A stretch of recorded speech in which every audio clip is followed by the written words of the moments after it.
Um, Good evening and welcome. I'm Mike Jones. I'm a former member of the State Board of Education and have a long history with the Normandy community based on, but not only on this issue of education, but also in one of my other public lives as a St. Louis County public official. So again, welcome to the municipal leaders, parents, community members, and everyone with a stake in the education of the Normandy Schools Collaborative who's on the call this evening. A couple of housekeeping notes before we get started. For online security, we have checked your registration to enter this meeting. We would like to ask you to identify yourself by name on screen if you're able to. In addition, all participants are muted right now, but we can unmute people to speak. And finally, please keep your camera on if you can, so we can see each other and have some of that community feel that we would have if we were not in a pandemic and shut down as we are this evening. We're here at this town hall to talk about educational governance crisis and the educational future of the children of the Normandy School District. And this governance crisis exists at a number of levels: state, district, and school district, and local level. We're now faced with a new scenario for this community: the opening of a charter school in the fall of 2021 in the Normandy School District. For the record, the 24-1 Municipal Partnership, which is made up of all the municipalities that are included in the Normandy School District, opposes the opening of this charter school because the decision was made through an approval process that ignored the voice of the community. Tonight, you'll have three speakers who will give you an overview of the Municipal Partnership's position, and then we'll open it up for questions. The speakers include, in this order, Mayor Brian Jackson of Beverly Hills, who will share some history on the Normandy School District, of the Board of Trustees, Victoria Valley of Glen Echo Park, with an overview on what the 24-1 Municipal Partnership believes about the education of our children. And lastly, Mayor James McGee of Bonita Park, who will share some current data as well as the mayor's and municipal partnerships call to action. And with that, I'd like to introduce and turn it over to Mayor Brian Jackson. Thanks, Mike Jones. Thank you to Beyond Housing for hosting this for us. And thank you to all of you stakeholders and those of you who have an interest in Normandy Schools Collaborative, our communities, and our children. We want to thank you for your time and your attention to all that concerns us within our communities, and we definitely look forward to future engagement. The school system in Normandy has seen decades of educational excellence extending into the 1970s. Extending into the 1970s, Normandy enjoyed decades of educational excellence. However, in the 70s and 80s, societal and economic forces led to changes that had a negative impact on the communities and the schools. In 2014, the Missouri State Board of Education removed the local Normandy School Board from power, dissolved the school district, and withdrew state accreditation for poor academic performance. An appointed executive board was put in and replaced the elected board, and the district became Normandy Schools Collaborative, a new entity directly controlled by the state. In the years since, many individuals, service providers, government entities, and others have teamed up to support the school district and fight for its sovereignty. The district has made changes to improve education and save money. For example, it has eliminated the middle school and transitioned to an elemental model for grades 1 through 8, along with a center for dedicated to early child learning through kindergarten. Despite these steps forward, 6 years after the state takeover, Normandy students remain significantly behind their peers across the state. Public education can prepare our young people to be future leaders regardless of their race, ethnicity, economic, demographic, and background. The children of our community deserve the highest quality public education that prepares them for college, careers, and life after graduation. But as of today, our public schools are not achieving the results our children deserve. Locally elected school governance and accountability is important. The democratic process is sometimes messy, but it helps ensure that schools' elected leadership is open, accessible, and responsive to the community. Our municipal leaders have been engaged with the Normandy district leadership for many years. For many years, we met with Dr. Pearson after the struggle with Normandy and clawing it back. We met with Dr. Pearson, who became the superintendent. We met with him every month for an update, for a report, partnering with him, partnering with the school district to assist in any way we could. And even when they received the bright and shining spot, when they received their provisional accreditation, we loaded up in cars and vans and other means of transportation and made a trip, all of us, to Desi and Jefferson City so that we could witness our beloved school district receiving their provisional accreditation. Our municipal leaders, as I said, have been engaged with the Normandy School District leadership for many years. We understand there is still work to do. We understand that it has not been enough. We as community leaders and residents must support our children to ensure they can succeed in their educational pursuits. And so we as a community say that we are with Normandy and have been with Normandy and have been in this fight from the beginning. We have never left the fray. Is it enough? Maybe not. But the rest of the fight, it began with us, and we believe as community leaders and major stakeholders in the success of our children, we believe that fight should end with us.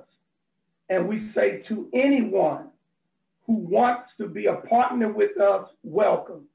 We say to anyone who comes in to do something on their own without us, we stand by our statement, not without us.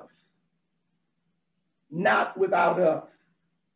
We can work together, but no one will come into our community and take over the fight that we have waged, that we believe we were on a good path to win. And so it takes all of us, and that's what we seek tonight, to make sure that we are with our citizens, that we're with our children, we're with our school district. We will win this fight, but it won't be anyone who will win it for us. If we want to win it, it will be with us. It will not be without us.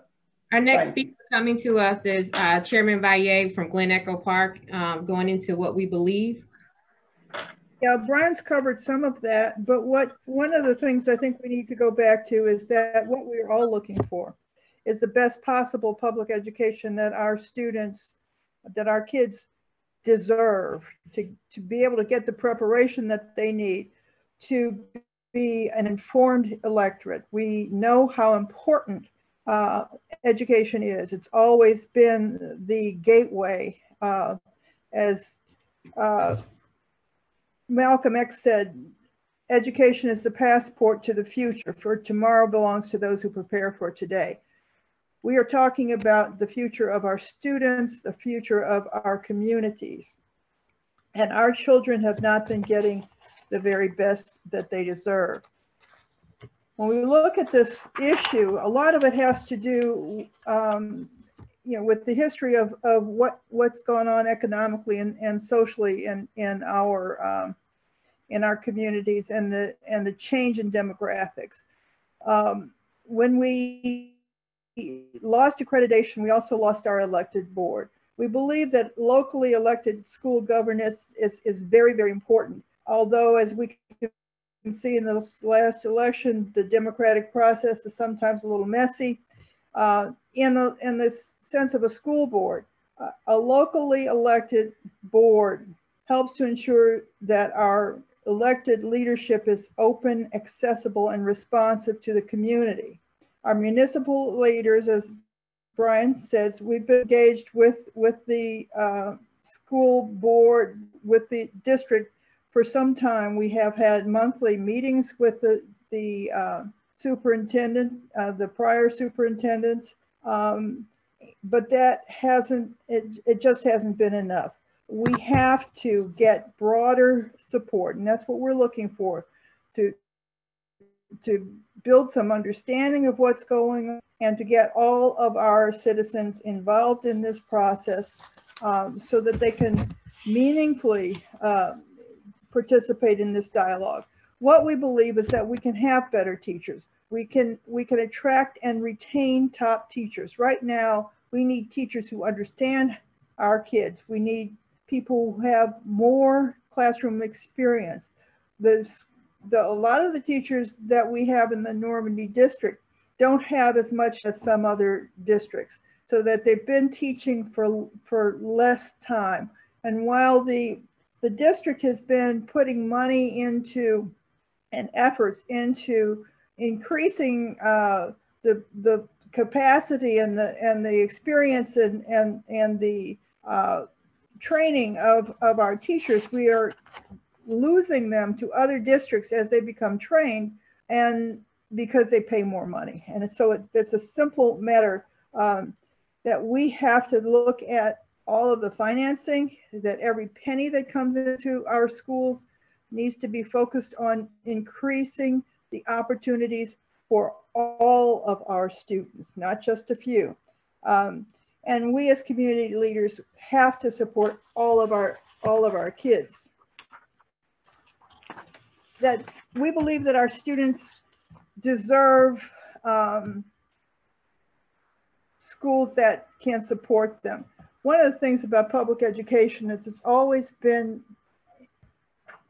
considered a link, that the quality of our publication is linked to the quality of our communities. They're publicly funded. Community voices and families matter. Parents who get involved, people who don't have children need to be as concerned about our schools as people who do have children. And that we believe that students ought to have healthy living and learning communities. We need systems of discipline within our schools that do not criminalize our children. We want them not to be in this school to prison pipeline that is becoming increasingly evident in our community. So we need people who are willing and able to be a part of that dialogue. I worked for years in higher education as a person who recruited students to colleges. And what I knew and what I learned is that test scores are not necessarily the indicator of success. Grades in school and rigor of curriculum is the best predictor of success in college. And so we want students who have learning environments where they can thrive with a broad and engaging curriculum, a good selection of courses, wraparound services, positive discipline, again, discipline that does not criminalize our kids, and developing a sense of pride in themselves and in their school communities. We believe that funding has to be a collective priority. It's everybody's job. We need to understand how our schools are financed, and we need to look at ways putting state level and using the local tax base of a community to fund public education after generations of systemic racism has denied the opportunity to grow these funding sources. And it goes hand in hand. If you don't have good schools, you don't have good property values. If you don't have good property values, you don't have a good tax base. So these things are intricately enmeshed in one another. In St. Louis, 56% of the funding in the area, 56% of funding comes from local sources. State budget cuts due to the pandemic are hurting education funding in districts like Normandy that are already financially stressed. We already don't have enough money. So we've got to look at the funding base and to put pressure where we need to put it. And next we have Mayor McGee. Mayor McGee, you need to unmute.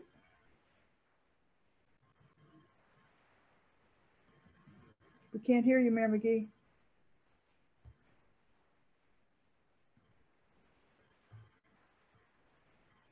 You need to unmute.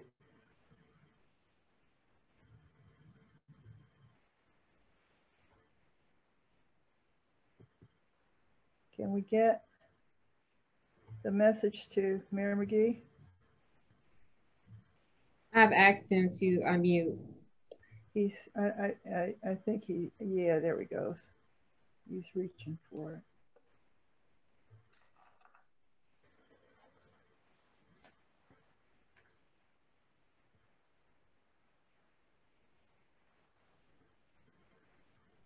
He's getting some technical assistance there. Hey, Chris, do you want to jump in?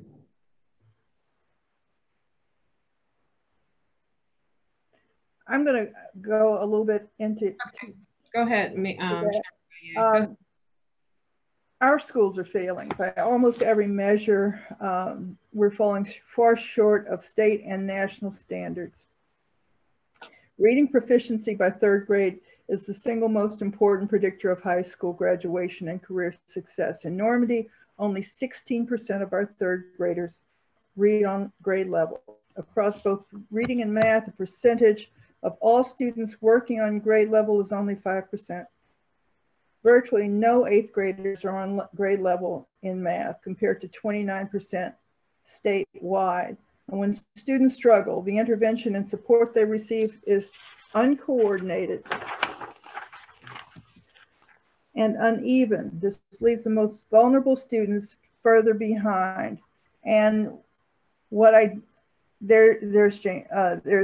Mayor McGee. Are you there? Can you hear me? Can't hear you, sir.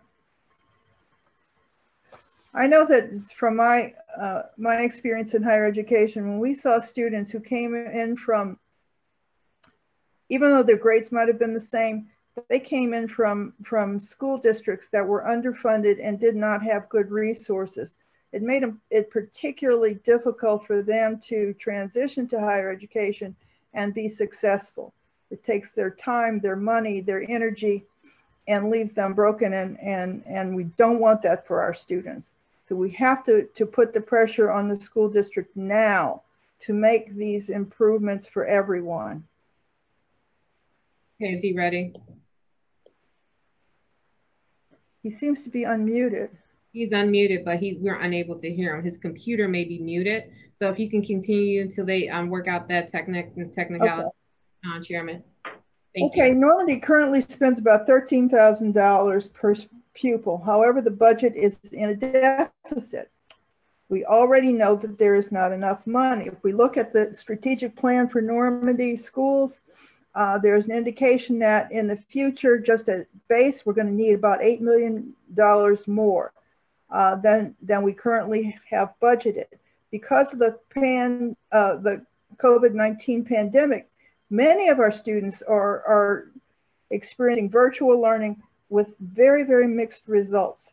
A lot of our students, if they're struggling regularly in regular school face-to-face, they're particularly struggling virtually. After graduation, just 13% of the district students earn college degrees within 6 years, compared to 50% statewide. So we have an ongoing problem of a lack of preparation, a lack of ability to participate fully in their own democracy. To be able to move our district forward, we have to be united behind the belief that the community deserve the highest quality public education that prepares them for life, no matter what direction they choose. As community leaders and all of our residents, we as community leaders, all of us, have to support our children and their families in every manner possible to ensure that they succeed in their educational pursuits.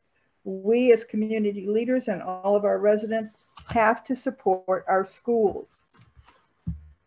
The Normandy Collaborative, we have to hold them accountable for the individual and collective success of every single child in the district, not just a few. We fully support any parent who believes in an educational option other than Normandy. We all have those choices to make. If anybody believes that there other options are available, then we believe that those folks ought to have options. Because we believe in our educational sovereignty, we oppose any privately governed charter school that does not afford our community the opportunity for consent over the education of our children, as well as the use of our tax dollars. So this is a matter of not necessarily opposing a particular school. What we're looking at is governance. How our dollars are being spent. Are they being spent to the benefit of every child in the district? And that's what we're concerned about. We want to hear from parents. We have to hear from parents. We're going to be following up with folks and asking questions and having a lot of opportunities for input. We're not trying to make any decisions tonight. This is the opening of a conversation that will be ongoing. We hope to be able to give you more information, to provide feedback, to look at options, and to have this be an ongoing discussion. But this is something that we've really got to be very concerned about right now. Our kids are suffering, our communities are suffering, and we need everybody on the same page to move us forward. Thank you, Mayor Valle, and thank you for being nimble on your feet there and jumping in. We appreciate that. This is Chris Kramer. I'm President and CEO of Beyond Housing. I've been asked to facilitate and moderate the question and answer part of this evening. A quick reminder, there have been lots of questions that have been asked that will be answered, and you can go on the 241.com website as well as the Facebook page to get those answers, hopefully within the next 2 weeks. Been a lot of questions, and we're going to get to them. But before that, there are two parents who send their kids to the Normandy Schools Collaborative. Asked could they could they comment and give their perspective on this particular topic? And we certainly believe that they should be some of the most important voices that we listen to. So if I could, I would like to ask Teresa Pearson to join us and share some of her thoughts. Ms. Pearson?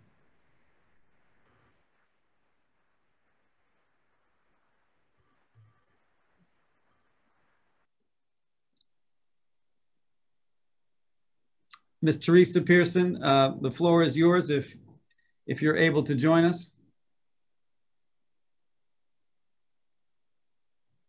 All right, it wasn't allowing me to unmute myself.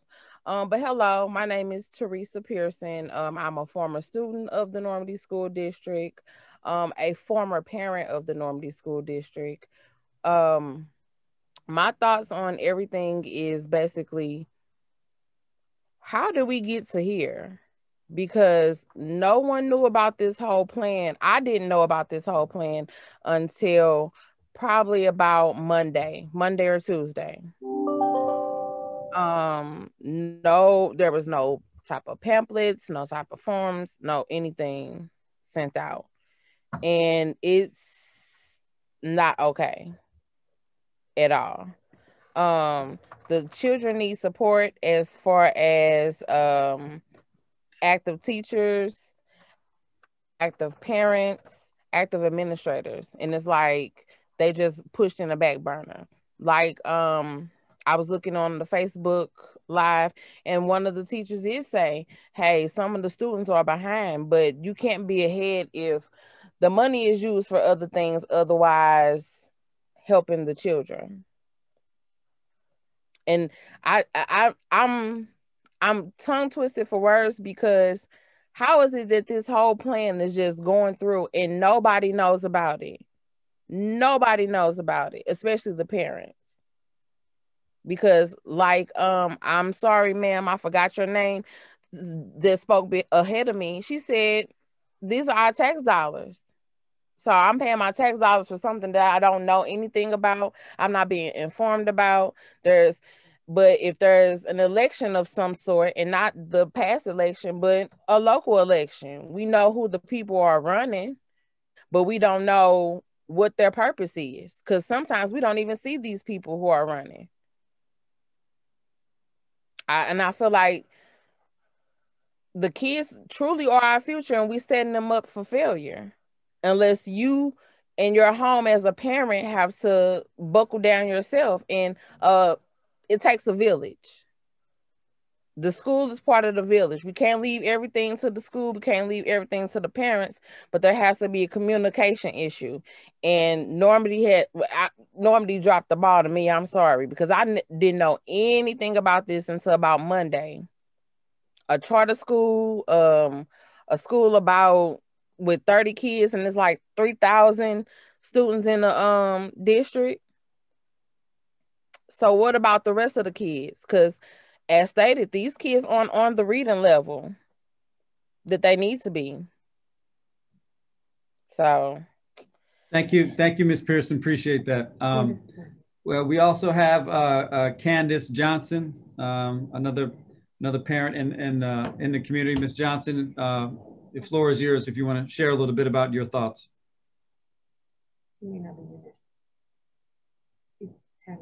Yeah, we aren't sure if she is on the call. If you are, if you don't mind just sending a message so we can unmute you. Thank you.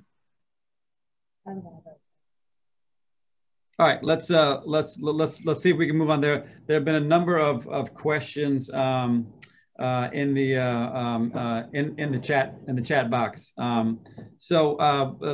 There were a number of questions that came in earlier too, that a number of them were thematically in the same vein. So I'll see if I can frame these and ask Mike Jones and some of the mayors if they want to chime in on these two particular questions. One question was, how long do we have to wait until the Normandy schools get better? Again, Mike or anyone of the mayors want to jump in on that. I'll speak to that. It's been too long. It has been a long time. It's been too long. We share those concerns. The problem is that there's been a couple of changes in leadership within the district. So the story changes a little bit every time there's a new super, and I understand how that works. But what our concern is that for an underfunded district that is struggling with trying to meet the needs of the basic needs of our kids, siphoning off money, and it'll be about $9,000 a head for every student who goes to the charter school. That money gets taken out of the base budget for the Normandy schools, and the money that's needed to be put back into the district. The Normandy Collaborative strategic plan calls for an infusion of another $8 million to be able to meet the goals that they've set. And we don't know where the money's coming from. And if money has been taken out, that's just an additional hit to our budgets. And we share those concerns. Any other comments from the mayor, Mike Jones? Yeah, I comment, Chris, to that question. One thing we have to understand, if you've been watching Normandy closely, and not only Normandy, but in this 24/1 footprint, and you understand that there were a lot of stressors and a lot of issues that happened. I talked about some of them when I spoke, but one of the facts is that we know to be true. If dollars are taken from the school district, it may take a lot longer to get where we believe we were already on a quest to go. Now, we already had provisional accreditation. That came with a lot of work, a lot of input, and we were all there. We were all there, we were all in, and we were engaged, and we continue to be engaged. Somewhere along the way in the run-up to Dr. Pearson's retirement, a new superintendent coming on, a new head of the school board, things started to go pretty much awry. But at the same token, that's not when you throw the baby out with the bathwater. That's when you buckle down and find out where you need to engage again. And so if we can, as a community, engage together, again, we can continue this quest. But if a charter school comes in, takes children out of the district, takes money out of the district, what happens to the other 3,300 children? Somebody has to fight for them. And so you end up trying to fight for them with less, meaning that you set them up for more failure. These children need more, not less.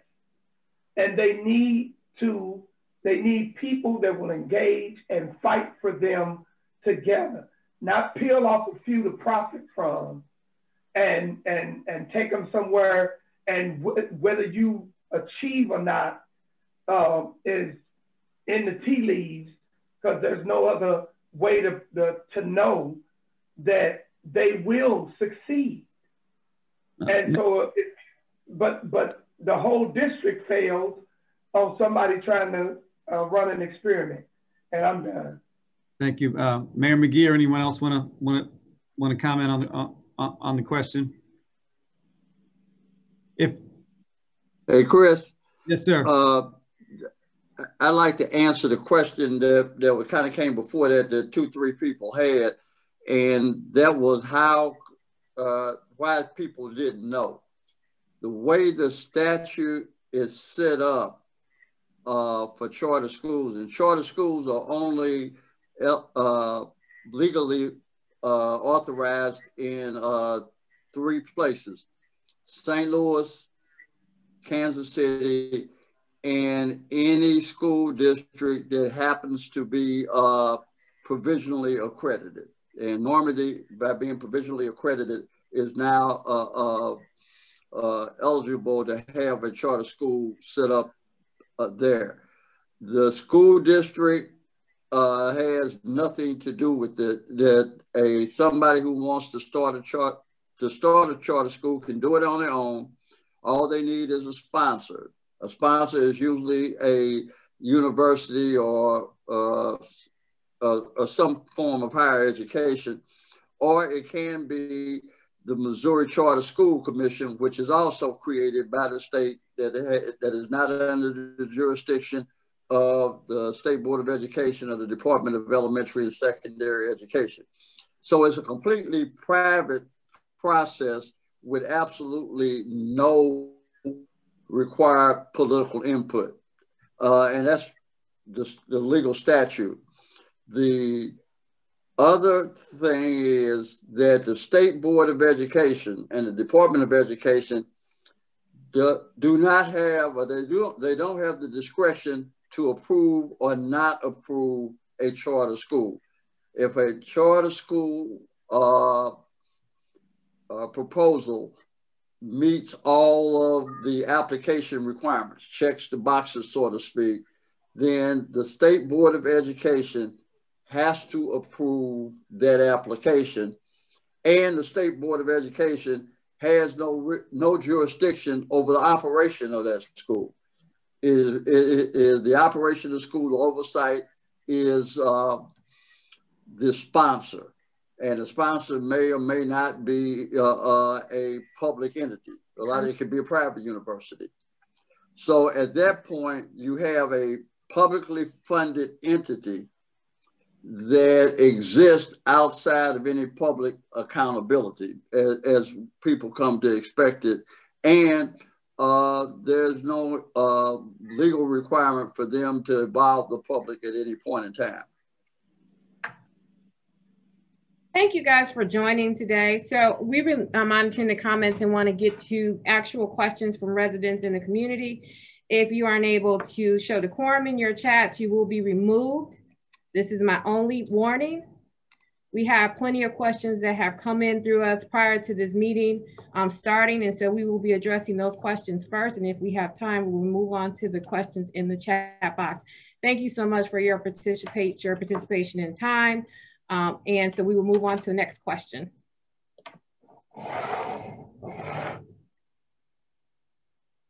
All right, so one other question that was sent in earlier, and it was I've seen it a couple times in the chat box is shouldn't parents have a choice as to where they could send their kids? Again, mayors or Mike Jones, what's the response to shouldn't parents have a choice?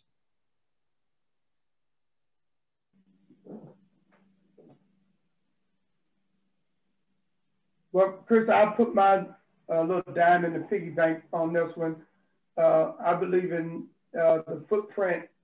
Hey, Chris, why don't you call on somebody? Okay, I'll do that. Go ahead, Mayor Jackson, and then Mike, why don't you follow him?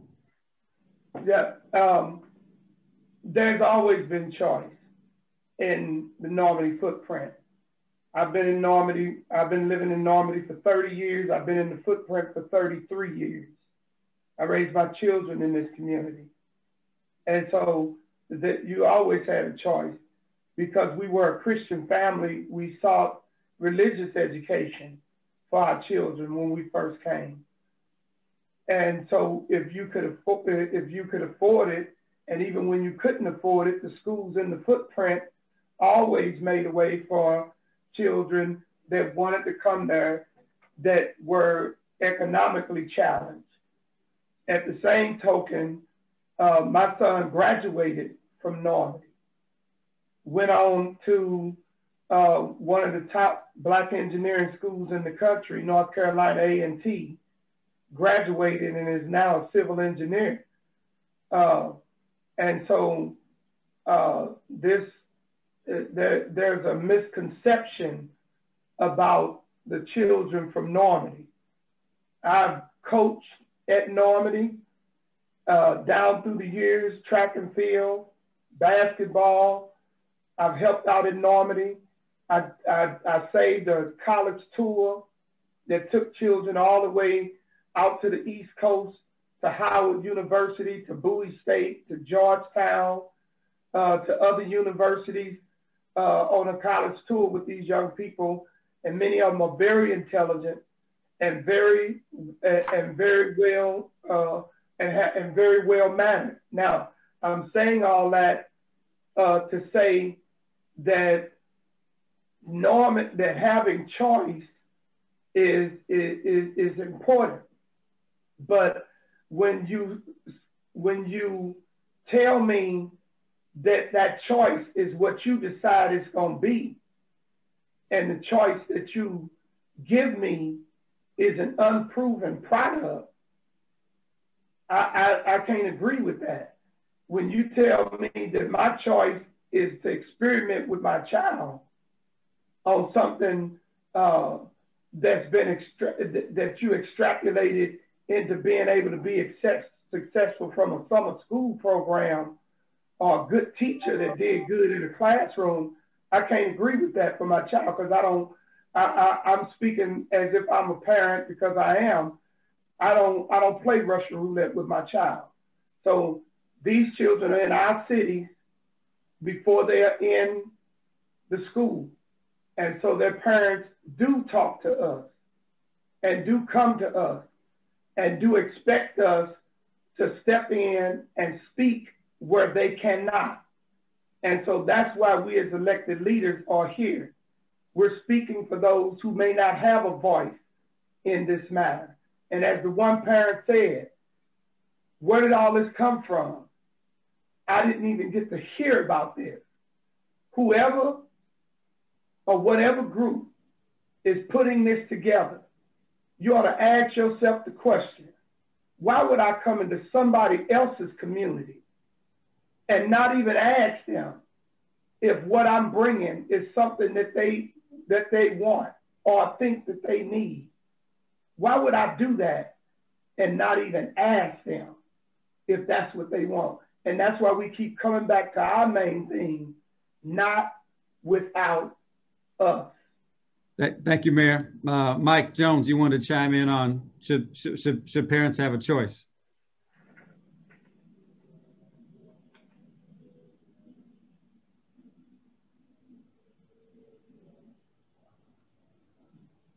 No, Chris, go ahead to the next question. I think Mayor Jackson handled that quite well. All right. So the chat box is brimming with a whole bunch of stuff. So I think we've gotten past how did we get here? Unless someone wants to climb in and say, yeah, no, one more time, tell me how we got here. I think we've covered that.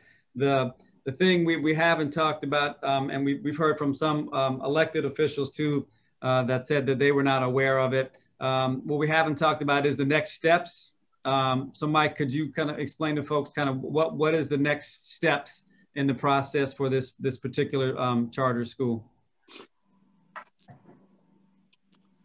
Okay, Chris, I alluded to that in my earlier comment, that the way the statute is reads and what it directs the State Board of Education and the Department of Elementary and Secondary Education, that if they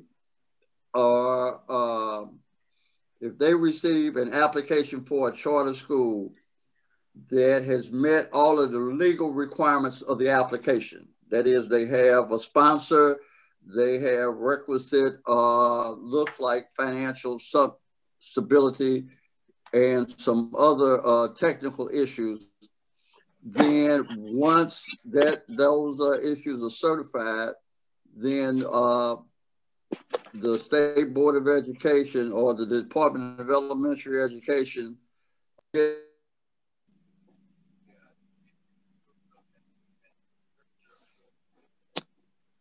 He went out. Yep, we lost you, Mike.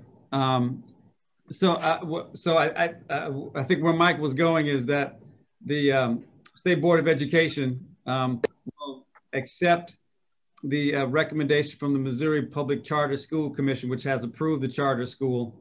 And by by state statute, the way it was written and designed, because the Charter School Commission has approved it and the school has checked all the boxes, the State Board of Education is obligated to approve that charter school to open up. Again, it's the way the law was written. So again, the State Board of Education at this point, again, has no other options but to approve the school. And that's the state law.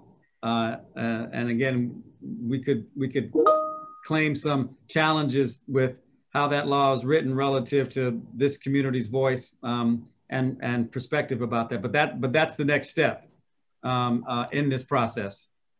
Chris. Mr. Humphrey, former school board member, you wanted to chime in with something, go right ahead. Yes, I want to put a little context to this conversation because, you know, the thing that Mike Jones said earlier was so true.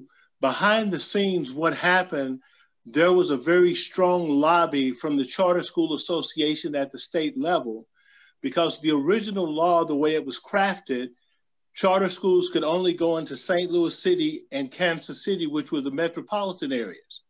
Then they changed the law and they said, we're going to include school districts that are unaccredited. And then once you had schools that moved from the unaccredited range into provisional, they changed the statute again to include school districts that were provisional.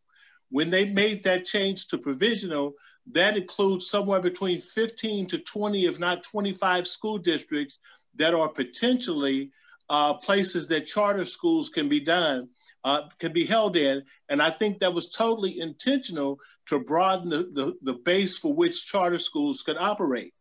One of the major challenges that confronts the Normandy School District, and we continue to say not without us, you have to go back to what the state did to Normandy, starting with Wellston, when they had worked with 532 youth, could not improve the academic outcome of those youth then became part of the Normandy School District. When they became part of the Normandy School District, they did not provide any additional funding. They gave us all of the buildings and whatever money they had in the books.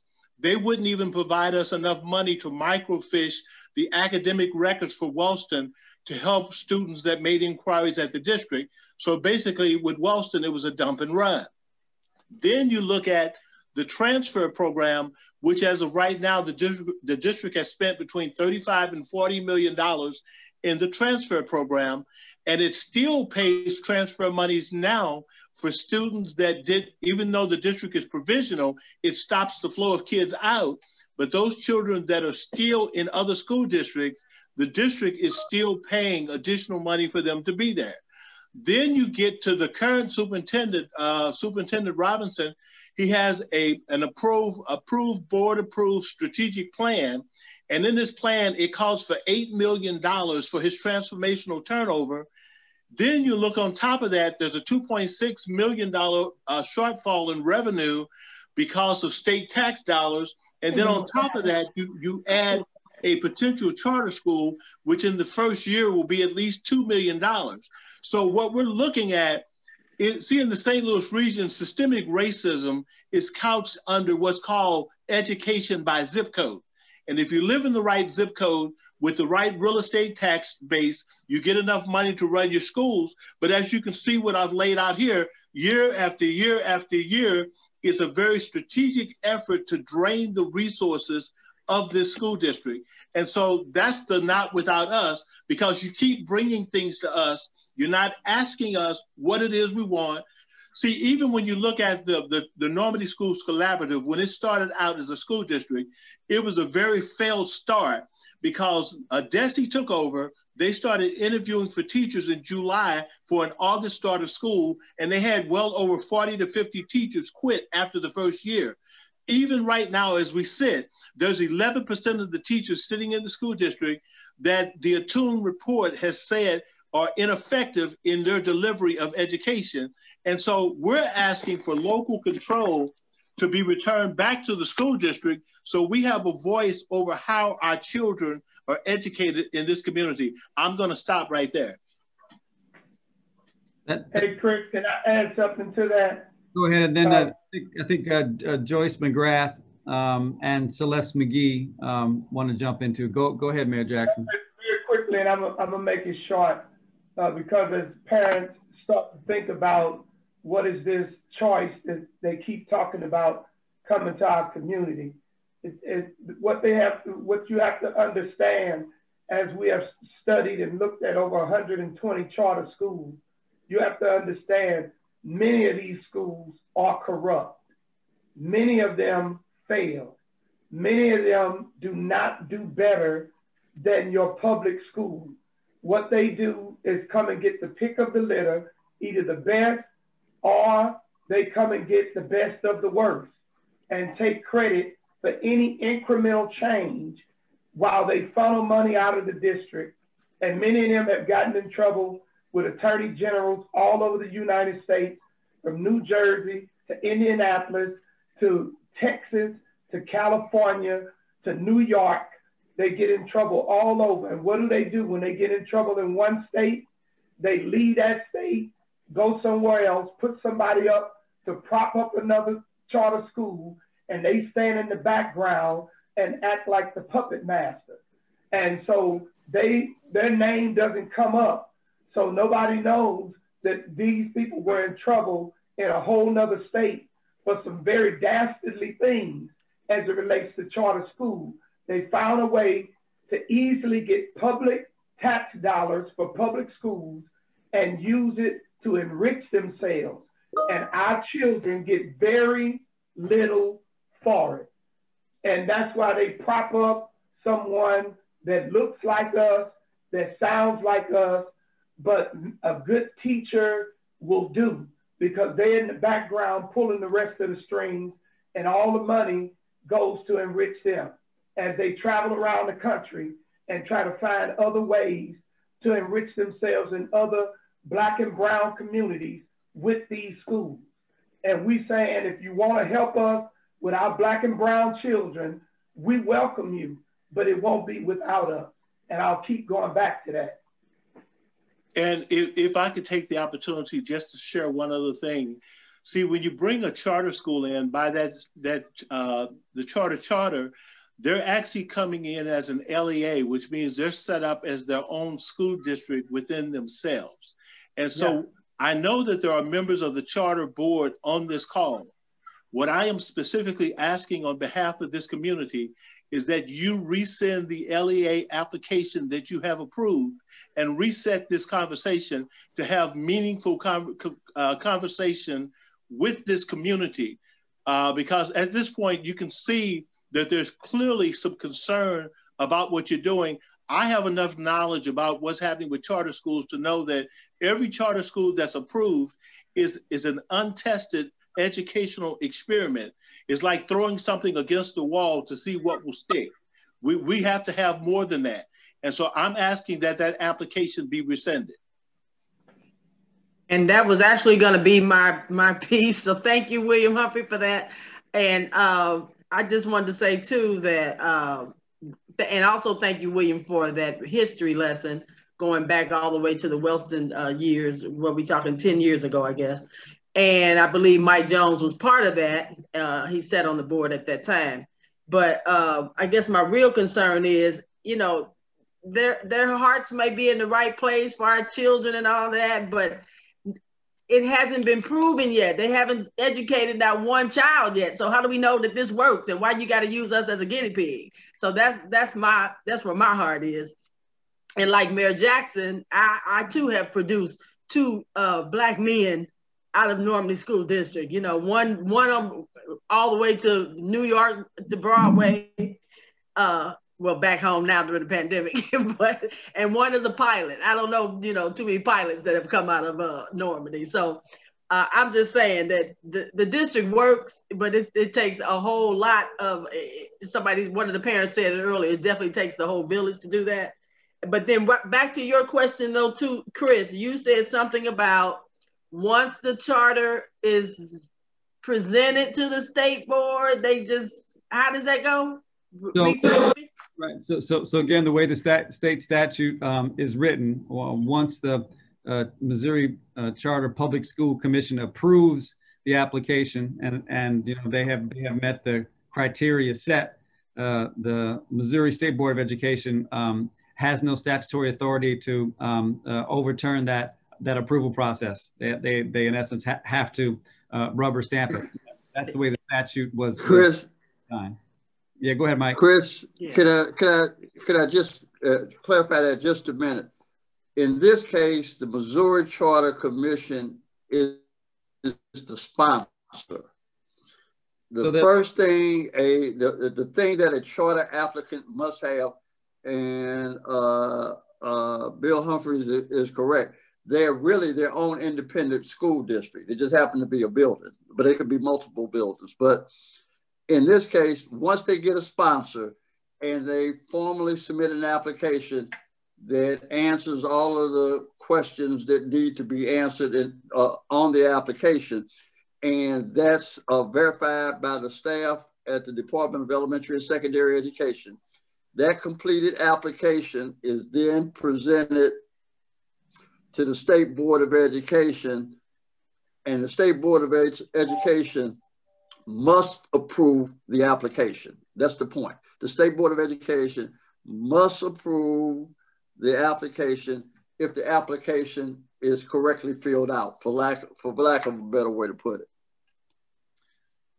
Thank you, Mike, for the clarity. There have been a number of questions in the chat box about Ms. Kimberly Townsend, who is the operator of the charter school that we've in essence been talking about.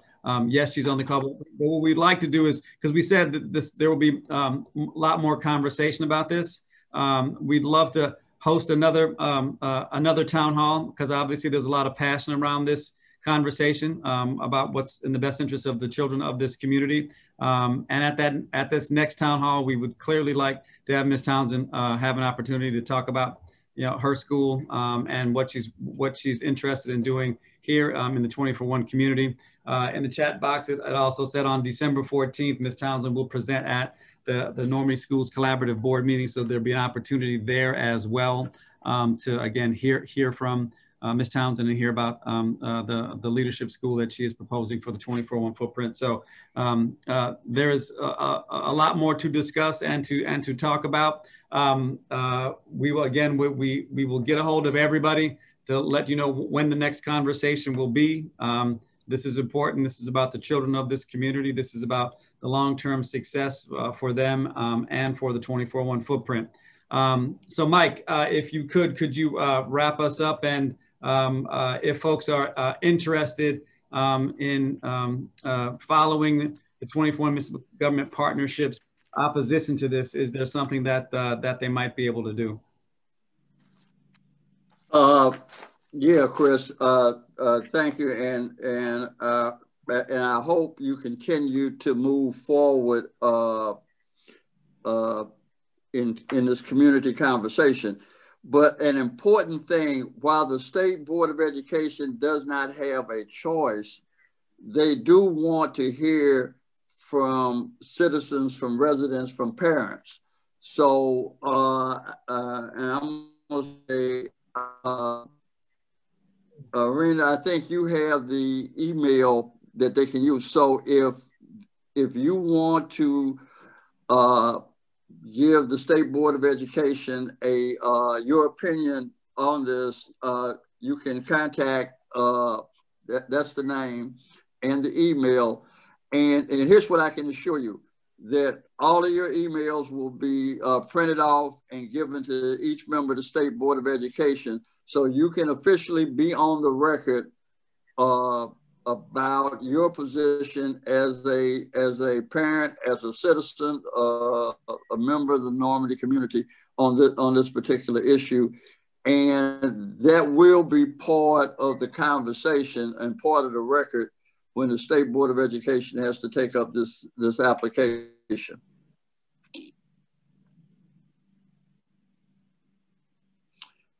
And Chris, is there any more business that the so let me jump in. Yeah, let me jump in really quickly. So the form. We will continue to collect all of the questions that have been posed prior to. I'm going to say we received about 32 questions all together between the chat comments as well as the emails. So we will try to pull those all together. The majority of those questions spoke to why, why is this happening? Why don't we know? Why as parents don't we have choices? So a lot of that information has already been explained, but we will post those questions to r241.com. Additional efforts and activities will be captured again on r241.com. You can go back to look at this recording on Facebook, our Facebook page, Living in the 24/1. And again, we have everyone's email. If you registered through Zoom, we have your email and you will receive an invitation for the next event, which should be coming shortly, to have that conversation with Ms. Kimberly Townsend about the Leadership Academy. So with that, if there is nothing else from panelists, yes. Right. Real quick, I want all of the parents of students and citizens within our communities that are on the call, I want you to know that that Ms. Kimberly Townsend had 2 public hearings that did not include us. So I'm asking all of you as parents and as citizens, we will give her an opportunity to address all of the community so that they can hear from her. And as we move forward with this, because I think it's very important that our citizens know that